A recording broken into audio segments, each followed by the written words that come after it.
Assalamu alaikum, 9th class. This is your biology lecture number 24. Today our topic of discussion is the errors in mitosis. जैसे कि आपको पता है previous lecture में हमने mitosis जो है वो स्टार्ट की हुई है, उसकी फेजेस देखी हैं, उसके सिग्निफिकेंस देखे हैं. आज हम देखते हैं कि जहाँ पे माइटोसिस के सिग्निफिकेंस है हमारी लाइफ में, उसी तरह माइटोसिस के कुछ एरर्स भी हैं. जी सबसे पहले errors in the control of mitosis में काज कैंसर. अगर के कंट्रोल जो है वो माइटोसिस का ना हो, उसमें कोई एरर आ जाए, उसमें कोई मिस्टेक हो जाए, तो उसकी वजह से सेल डिवीजन जो है वो कंट्रोल नहीं रहती. सेल की अनकंट्रोल डिवीजन होती है, ठीक है. वो कॉन्टिन्यूसली डिवाइड करते जाते हैं. अगर माइटोसिस पे कंट्रोल ना रहे, और कंट्रोल क्यों नहीं रहता, क्योंकि कुछ एरर्स आ जाते हैं, तो उस वजह से एक कंडीशन होती है जिसको कैंसर कहते हैं. कैंसर एक डिजीज़ है, एक अनकंट्रोल डिवीजन ऑफ सेल है. इस कंडीशन को कैंसर कहते हैं, ठीक है. अब हम नेक्स्ट डिस्कस करते हैं कि ट्यूमर्स क्या होते हैं और ट्यूमर्स की कौन कौन सी टाइप्स हैं. First of all cells have the genes that control the timing and number of mitosis. जितने भी हमारी बॉडी के सेल्स हैं उनके पास जीन्स होती हैं, और जीन्स आपको पता है उसमें इंफॉर्मेशन इंस्ट्रक्शन स्टोर होती है, यानी कि वो कंट्रोल करती हैं timing of mitosis plus number of mitosis. कि माइटोसिस का प्रोसेस जो है वो कितने टाइम में हो रहा है. और यूजुअली माइटोसिस का प्रोसेस जो है वो 70 to 180 मिनट्स में होता है. तो उस टाइमिंग को जीन्स कंट्रोल करती हैं, और उसके अलावा कि माइटोसिस के रिजल्ट में कितने सेल्स बन रहे हैं. Okay. And sometimes mutation occur in such genes. ऐसी जीन्स जो इस सारे मैकेनिज्म को कंट्रोल कर रही हैं, समटाइम्स इसमें खराबी आ जाती है, म्यूटेशन आ जाती है इन जीन्स में. उसकी वजह से सेल कंटिन्यू टू डिवाइड, और सेल्स जो हैं वो कंटिन्यूसली डिवाइड करते रहते हैं, उन पे कोई कंट्रोल नहीं रहता. तो इस कंडीशन को कैंसर कहते हैं. Okay. And this is the error in mitosis. Okay. It results in the growth of abnormal cells which is called the tumour. इस तरह से अब नॉर्मल सेल्स की ग्रोथ आपकी बॉडी में होती है, उसको हम ट्यूमर्स कहते हैं. ओके. हमने बात की है कि माइटोसिस के एरर्स में जो अगर एरर्स आ जाए माइटोसिस में, उस पर हमारा कंट्रोल ना रहे हमारी बॉडी पे, तो उसकी वजह से कैंसर हो सकता है. यानी कि सेल्स डिवाइड करते जाते हैं. हमारी बॉडी में जो सेल्स होते हैं उनमें जीन्स होती हैं जो कि माइटोसिस के प्रोसेस को कंट्रोल करती हैं कि माइटोसिस कितने टाइम पे और कितने नंबर जो हैं वो प्रोड्यूस हो रहे हैं सेल्स के. लेकिन समटाइम्स म्यूटेशंस आ जाती हैं जीन्स में, और बच्चे म्यूटेशंस का मतलब होता है जीन्स में खराबी आ जाना. अब ये जो म्यूटेशन है ये एक परमानेंट चेंज होता है in the DNA sequence that make up a gene. जो आपको पता है कि डीएनए सीक्वेंस होता है जीन्स में, तो अगर वो चेंज हो जाए या उसमें कोई प्रॉब्लम आ जाए तो उसकी वजह से जीन में म्यूटेशन होती है. Okay. And this occurs in the 2 ways.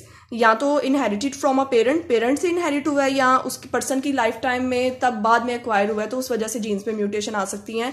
ये इन्वायरमेंटल फैक्टर्स की वजह से जीन्स में म्यूटेशन आ सकती है. अल्ट्रावायलेट जो रेज होती हैं उसकी वजह से आ सकती हैं, और कुछ कार्सिनोजेंस होते हैं तो वो हमारी जीन्स में म्यूटेशन काज करती हैं. यानी उसके अंदर जो डीएनए का सीक्वेंस होता है, जो हम कह सकते हैं कि बेसिस अटैच होती हैं, वो उनमें चेंज आएगा, तो इस तरह से जीन में म्यूटेशन आती है. और अगर जीन में म्यूटेशन आ जाए तो सेल जो हैं वो डिवाइड करते रहते हैं. अब नॉर्मल सेल्स की ग्रोथ को ट्यूमर्स कहते हैं. अब यहाँ पे आपका एक इंपॉर्टेंट शॉर्ट क्वेश्चन है, differentiate between the benign and malignant tumours. ये ट्यूमर्स की 2 टाइप्स हैं, इनमें डिफरेंस आ सकता है पेपर में. सबसे पहले हम देखते हैं कि बेनाइन ट्यूमर्स क्या होते हैं. As long as the tumours remain in their original location they are called the benign tumours. अगर ट्यूमर अपनी ओरिजिनल लोकेशन पे ही रहेगा तो ऐसे ट्यूमर को बेनाइन ट्यूमर कहते हैं. And the second one is the malignant tumours.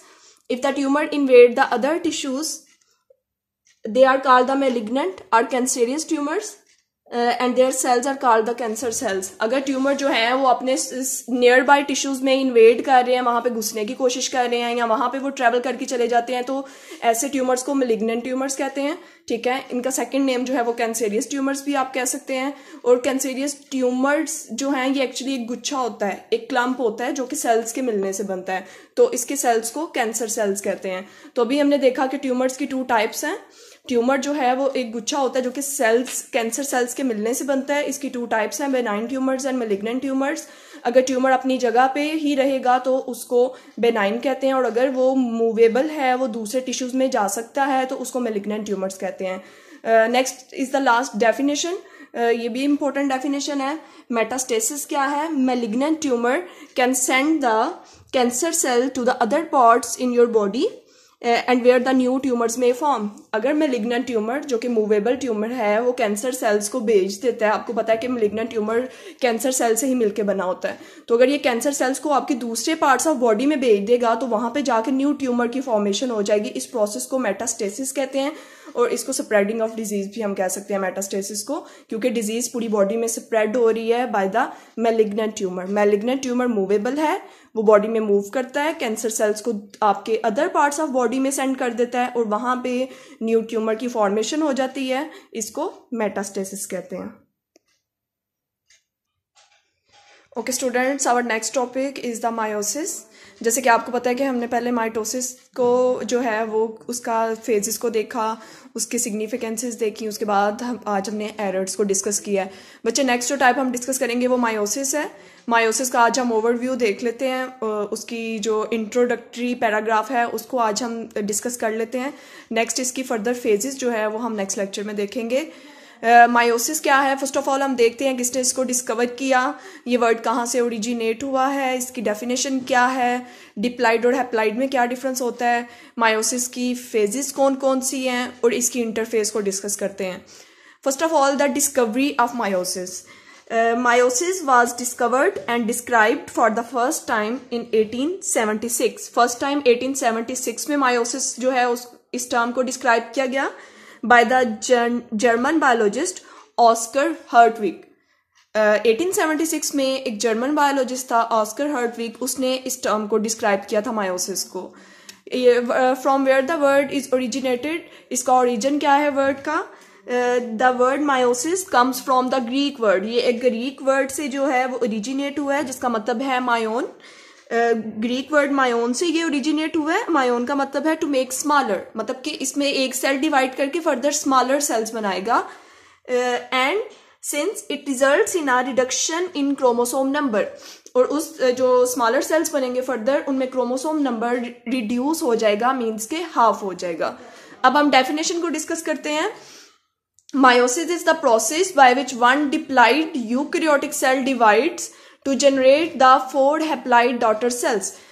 Meiosis एक ऐसा प्रोसेस है जिसमें एक डिप्लाइड जो यूकैरियोटिक सेल होता है वो डिवाइड करता है और फर्दर 4 डॉटर सेल्स बनाता है, ठीक है।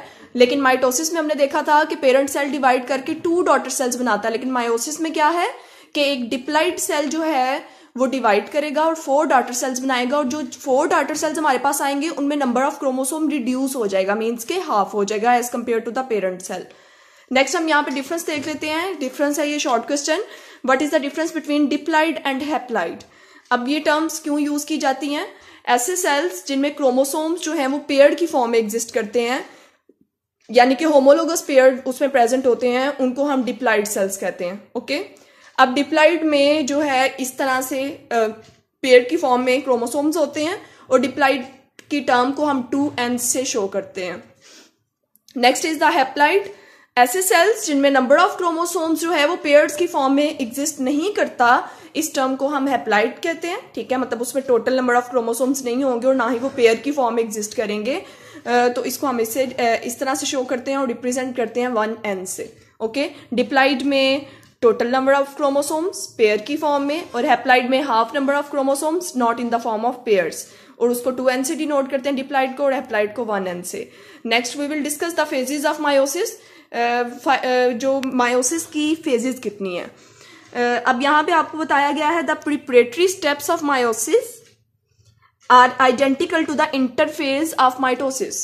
जो प्रिपरेटरी स्टेप्स है मायोसिस के, जैसे कि आपको पता है कि डिवीजन से पहले सेल में प्रिपरेशन स्टार्ट होती है, कुछ प्रोटीन्स बनती हैं, सेल के अंदर का जो मटेरियल है वो सिंथेसाइज होता है, वो डुप्लीकेट होता है। तो इसी तरह जो मायोसिस की प्रिपरेटरी जो स्टेज है या जो उसके स्टेप्स हैं वो बिल्कुल माइटोसिस की इंटरफेज के साथ मिलते जुलते हैं, ठीक है। जो इंटरफेज हमने माइटोसिस की डिस्कस की थी कि इसमें G1, S और G2 फेज होती है, तो सेम एग्जैक्ट इसकी भी प्रिपरेटरी स्टेप्स होते हैं। Next, we will discuss the interface of meiosis. The interface of meiosis is divided into the same 3 phases. इसकी भी same 3 phases हैं, G1 phase जिसको gap 1 कहते हैं, S phase जिसको synthesis phase कहते हैं, and G2 gap 2 phase. तो ये बिल्कुल exact है माइटोसिस की तरह। Next, we will discuss there are 2 phases of interface. अब interface further divide हो गई है 2 phases में। Meiosis 1 and meiosis 2। पहले इंटरफेज होगी which is then followed by the meiosis 1 and then meiosis 2। तो इसको हम डिस्कस करेंगे।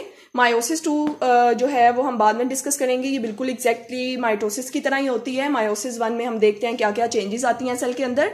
मायोसिस 1 में क्या होता है बच्चे, in meiosis 1 the homologous chromosomes in a diploid cell separate and so two haploid daughter cells are produced. इसमें क्या होता है कि जो डिप्लॉइड सेल में होमोलोगस क्रोमोसोम्स होते हैं वो सेपरेट हो जाते हैं और वो 2 हैप्लॉइड डॉटर सेल्स में चले जाते हैं। जैसे कि आपको यहाँ डायग्राम में दिखाया गया है, ये एक पेरेंट सेल है, ये डिप्लॉइड सेल है, इसमें क्रोमोसोम्स होमोलोगस क्रोमोसोम्स प्रेजेंट है। जब ये डिवाइड करेगा तो 2 डॉटर सेल्स हमारे पास आएंगे, ठीक है, विद द ये हैप्लॉइड फॉर्म में, ठीक है। इनमें नंबर ऑफ क्रोमोसोम हाफ हो गया as compare to the parent cell. अगर उसमें 4 है तो डॉटर सेल में 2 है। तो ये हमने मायोसिस 1 में सारी स्टेजेस देखनी है। फर्दर मायोसिस 2 में हम जाके देखेंगे कि कैसे जो है वो एक parent cell further 4 daughter cells में डिवाइड हो जाता है। एक तो मायोसिस 1 में ये स्टेप हो गया कि डिप्लॉइड सेल में जो क्रोमोसोम होते हैं होमोलोगस क्रोमोसोम्स वो डिवाइड करके 2 डॉटर सेल्स में, 2 हैप्लॉइड डॉटर सेल्स में चले जाते हैं। Next step is it is the step in meiosis that generate the genetic variations. ऐसा क्यों होता है? आपको पता है कि मायोसिस जो है वो गैमीट्स में हो रही है, वो जर्म लाइन सेल्स में हो रही है, ठीक है। तो इसमें बेसिक जो इसकी रीजन है कि मायोसिस के प्रोसेस के थ्रू नेक्स्ट ऑफस्प्रिंग्स प्रोड्यूस हो रहे हैं, ये ऐसी स्टेज है। तो लेकिन ऑफस्प्रिंग जो है वो एग्जैक्ट अपने पेरेंट्स के साथ जो है वो रिजेंबल नहीं करते।